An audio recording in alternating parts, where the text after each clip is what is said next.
Hello, hello. Good morning and happy Tea Time Tuesday.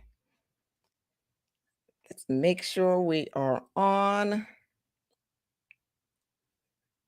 Hopefully, you can see me. Welcome to those in the group, and welcome to those on Facebook, on YouTube, and Facebook and YouTube. So that's where we are. All right. Let me make sure we're on. Let me see who is on here and let me know your beverage of choice. I'll just give it a couple minutes so that folks can join me and then we'll get started. Good morning. Good morning. All right. Just going to have some folks join in here. All right. Looking on different platforms here. All right. Good morning, Mark. There he is. Good to see you. Good morning, everyone. Good morning, Sheila. Good to see you. Good morning. It is time for tea. As always, join me with your tea, your coffee, your beverage of choice, and let's have a great discussion today. We're starting something a little new. Morning, good morning. Oh, good morning, Jennifer. So good to see you. Great to have you here. Yes, so I'm excited to talk a bit about today's conversation and have you all join me for this Tea Time Tuesday. We are introducing something a little new, a new segment to Tea Time Tuesday, which is the Raising Successors Edition. It's something that I'm constantly having conversations with people about the young people in their lives, for all you aunties and parents and grandparents and uncles. This is about how we can bring insights and techniques that will guide both you and your children and your children's children to lead a lasting legacy. That's what we want to do, just kind of provide some more. So as we're working on ourselves, we are also building the skills and tools to pour into the next generation. It's not about raising perfect kids. It's not about being perfect parents or being perfect people, but it is about being and raising purposeful people. So both us being purposeful people and raising purposeful people. We're doing that and we're doing it simultaneously through this. Like I said, it goes for you aunties and uncles as well, because it takes a village, especially these days. It really always has, and it always will take a village to raise young people. So that's what we're here to do. So we see who's here before I get started. Mark is enjoying black tea, but our favorite Bahamian breakfast. I love it. Yummy. Good morning. Good morning. All right. And again, welcome to those from the Facebook group. And we're also streaming through YouTube. So for those watching through YouTube, welcome. So I'm going to start off this segment with a lesson that came from a recent family experience.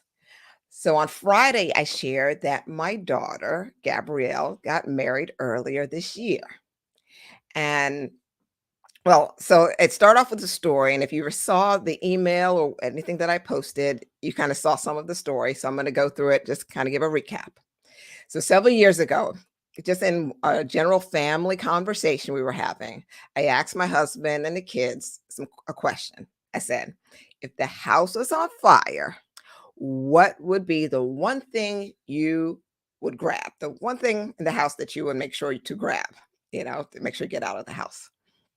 So my husband and son, they gave their answers, which I don't remember exactly, but they gave their answers. I gave my answer, and I said I would grab my laptop because I'm going to be me. I'm going to grab my laptop, okay? And then my daughter gave her answer, which surprised me, and Now, I was kind of really shocked of what she said. Okay, so Gabrielle said that she would grab my wedding dress if the house went on fire. The one thing that she would grab would be my wedding dress. So, I mean, you can imagine she's a teenager at this time, and she's saying that she's going to grab my wedding dress. Now, just to kind of frame the story, at this point, she had already stated that she would be wearing my wedding dress when she got married, and the dress had been hanging in her bedroom closet for some time. So I knew it was special to her. I knew the dress was special, but I didn't know it was like the only thing I would grab in a fire kind of special. That's like another level of special there. So that's why it was like, okay, I knew the dress was important to you, but it really caught me off guard. So once she got engaged New Year's of last year. And when she got engaged, it was time to resurrect the dress.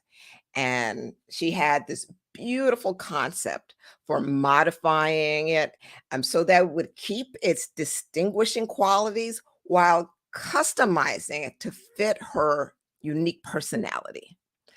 And so I want you to pay attention to that. And we're going to put a pin in that one there. She modified it to so it would keep its distinguishing qualities, but yet capture her unique personality.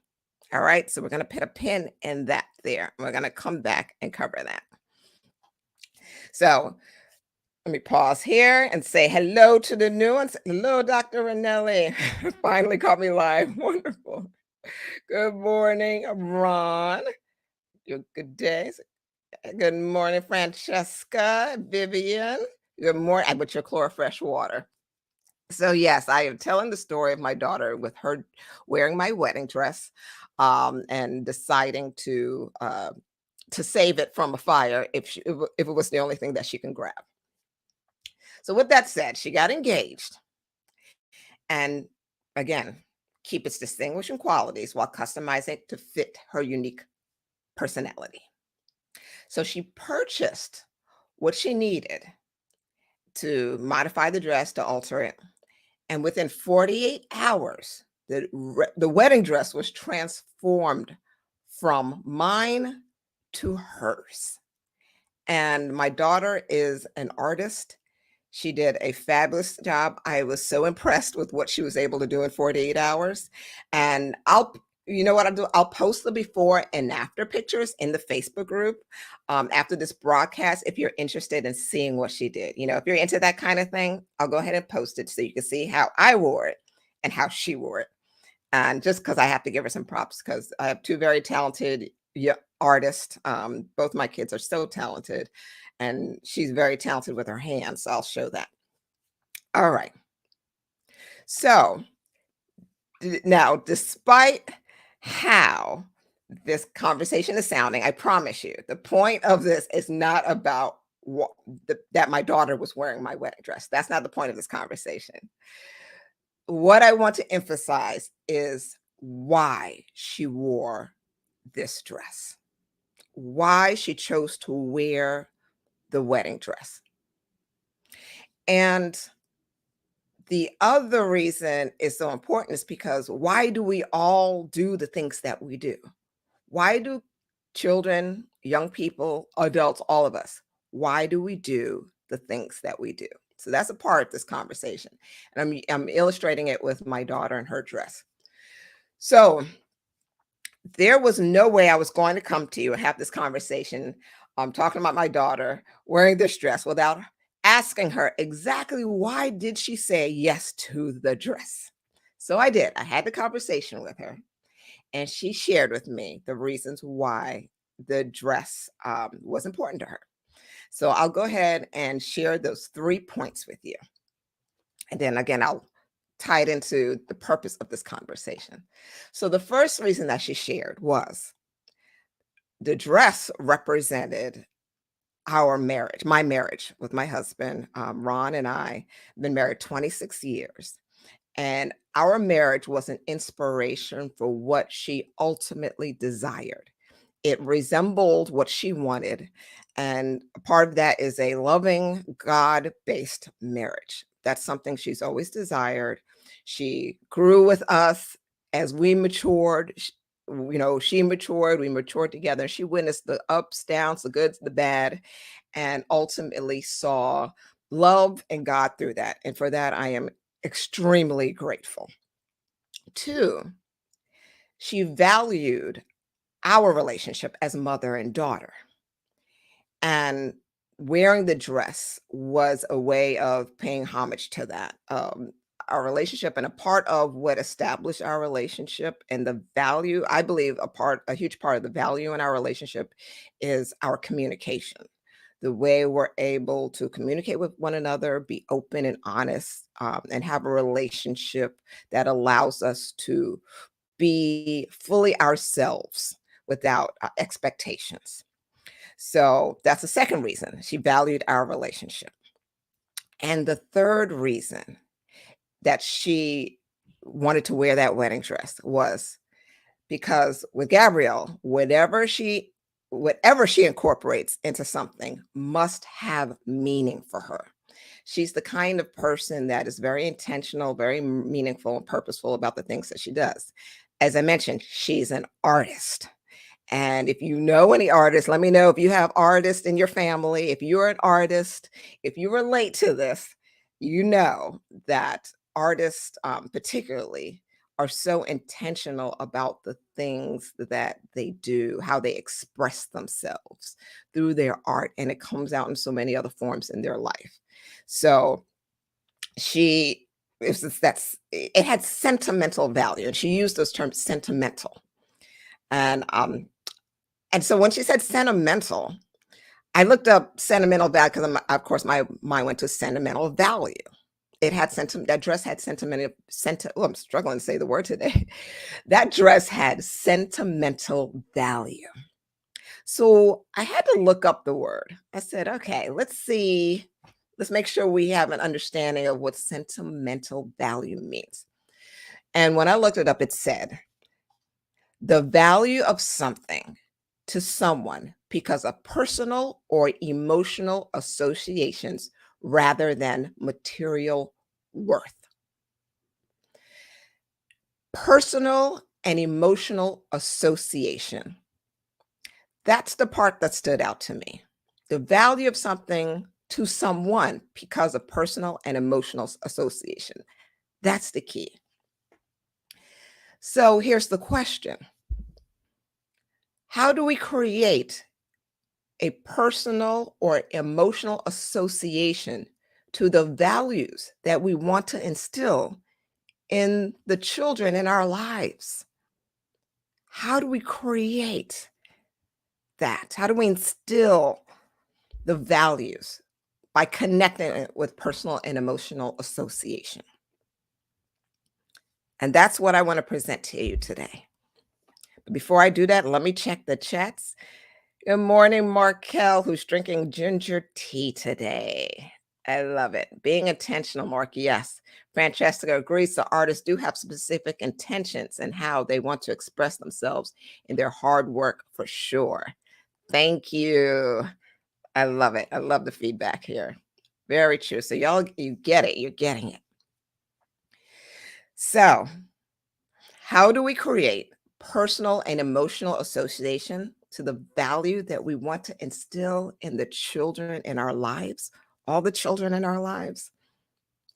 I present to you experiences.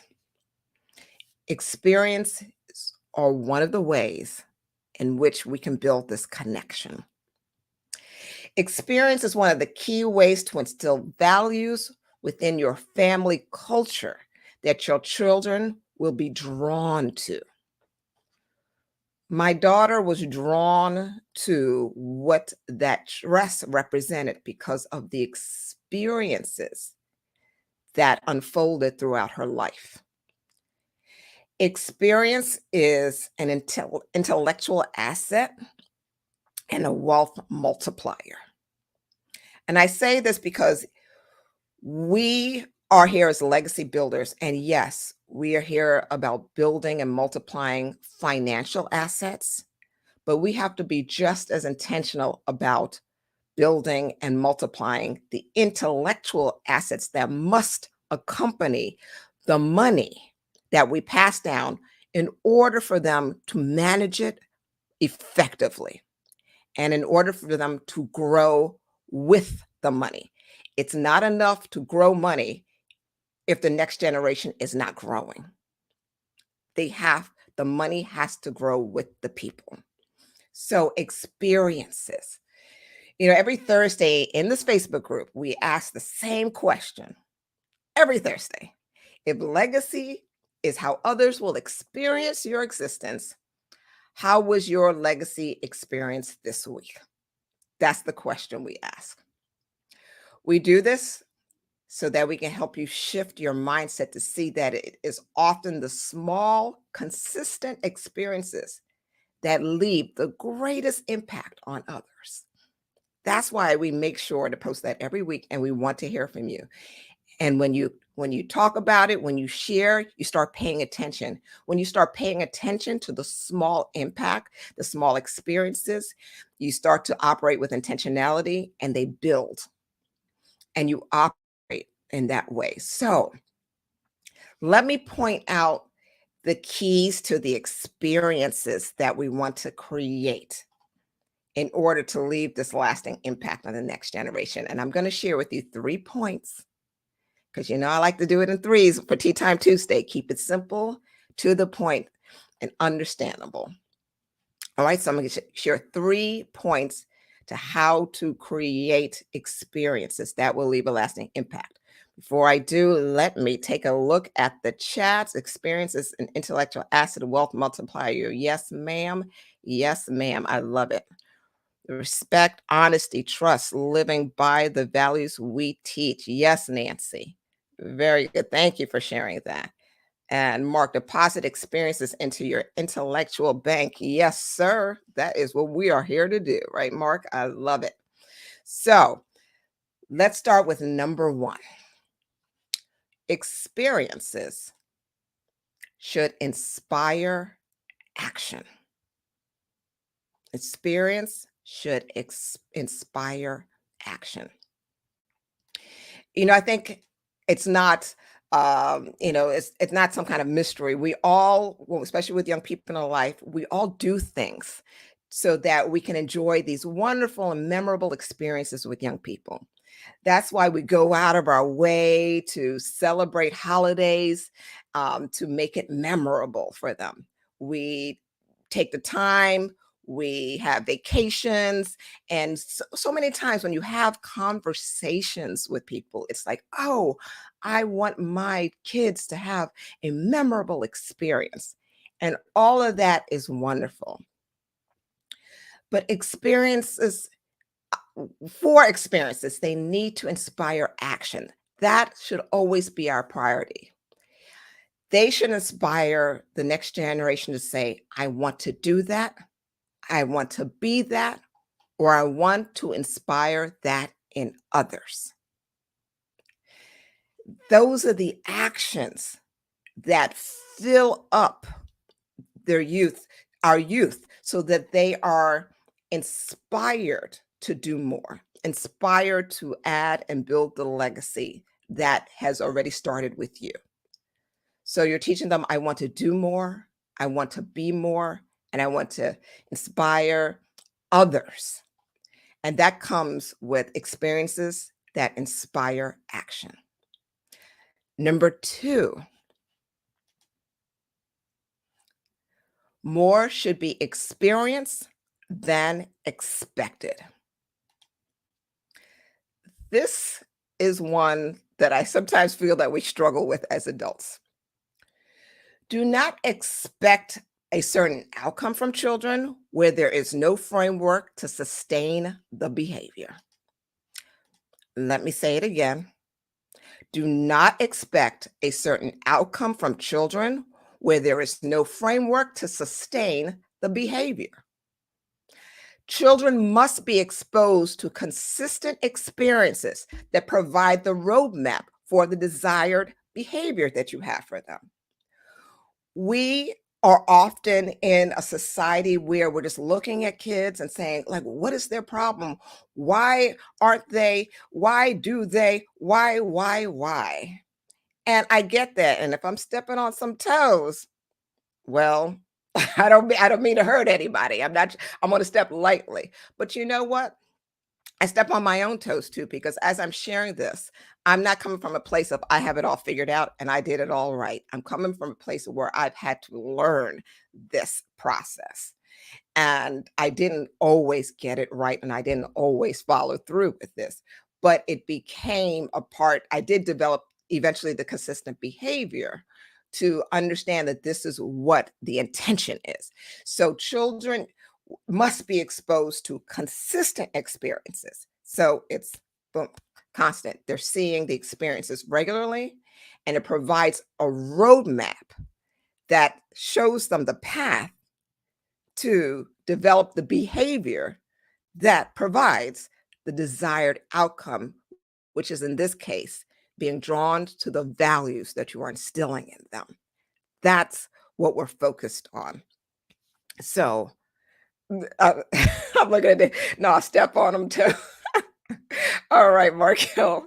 He's saying, let us know and step on the toes. Okay. Thank you. I'm seeing the comments there. So that is 3. More should be experienced than expected.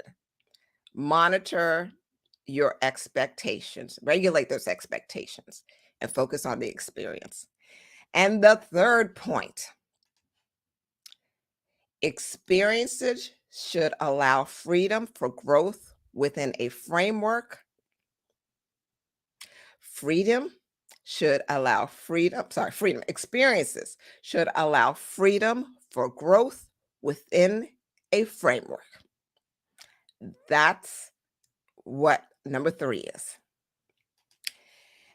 And so let me unpin the point that I made earlier when I was talking about Gabrielle modifying the dress. And that's what I want to use to emphasize this point, allowing freedom for growth within a framework. Gabrielle found value in all that the dress represented.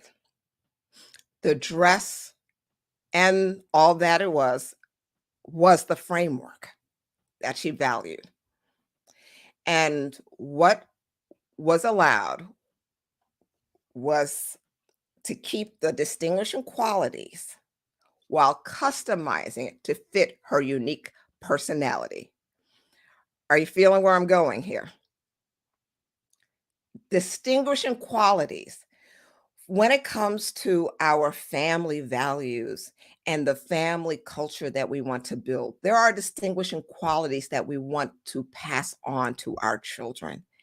There are things that were passed on, values that were passed on, principles that were passed down from generations before us that we know build the foundation for who we are, for strength, for the power that we have and that flows through our families. And we want to pass those on. And those are the distinguishing qualities, the principles. However, we cannot stifle our young people by saying, but it has to look this way and it has to be this way.